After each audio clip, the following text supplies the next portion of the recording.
이번 시간에는 레이어 마스크에 대해서 한번 알아보겠습니다. 레이어 마스크를 설명드리기 위해서 먼저 이미지 파일을 열어주시고요.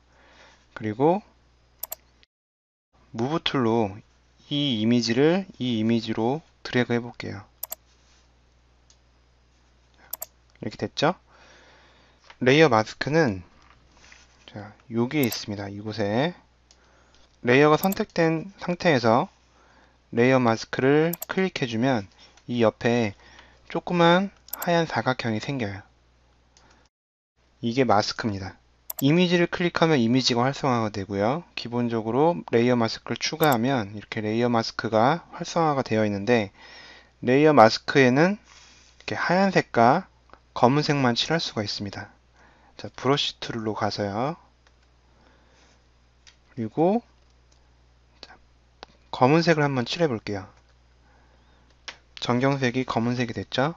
그리고 레이어 마스크가 활성화되어 있는지 확인을 해주시고, 자, 한번 브러쉬를 칠해 보겠습니다. 자, 브러쉬를 칠했더니 이곳에 까만색을 칠했죠. 그랬더니 까만색이 나타내는데, 까만색이 칠해진 부분은 이렇게 투명화가 됩니다. 그래서 밑에 게 보이게 되는 거죠. 자, 지우개와 좀 다른 게, 지우개는 이 이미지를 한번 이렇게 지워버리면 다시 복구하기 위해선 히스토리로 돌아가는 방법밖에 없어요.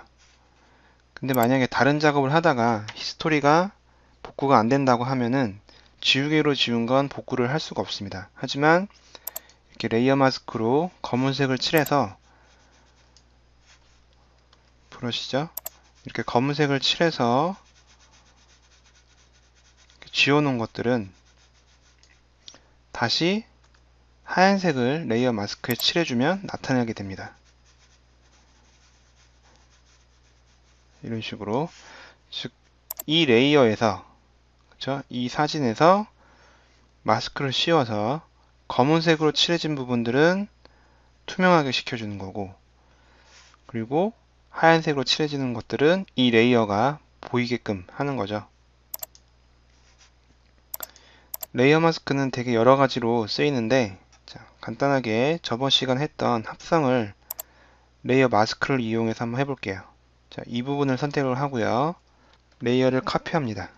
그리고 무브 툴로 옆으로 살짝 옮겨주고요. 크기를 적당히 맞춰주겠습니다. 컨트롤 T로 크기를 살짝 늘려주고요.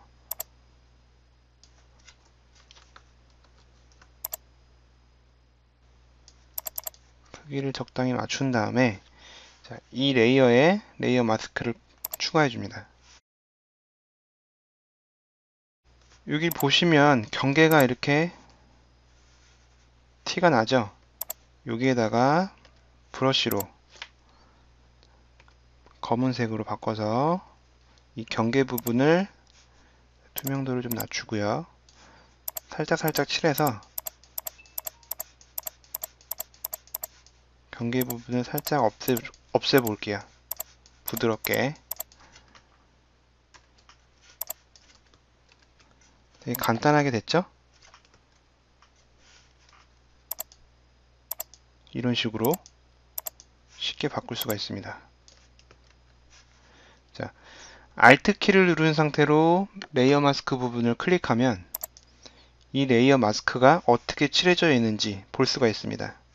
다시 Alt 클릭하면 원상복구가 되고요.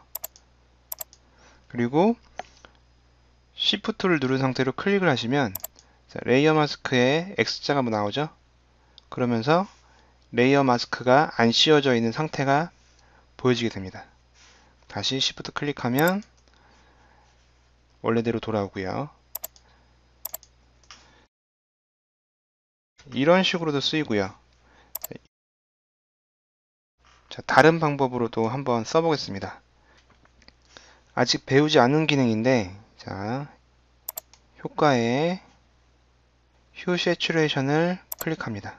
그리고 여기에서 휴 값을 살짝 바꿔볼게요. 어느 방향이든 상관없으니까 살짝 바꿔보고요.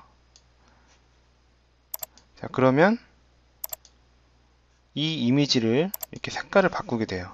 그리고 마찬가지로 여기에도 마스크가 하나 생겼습니다. 퀵 셀렉션 툴을 선택하고요.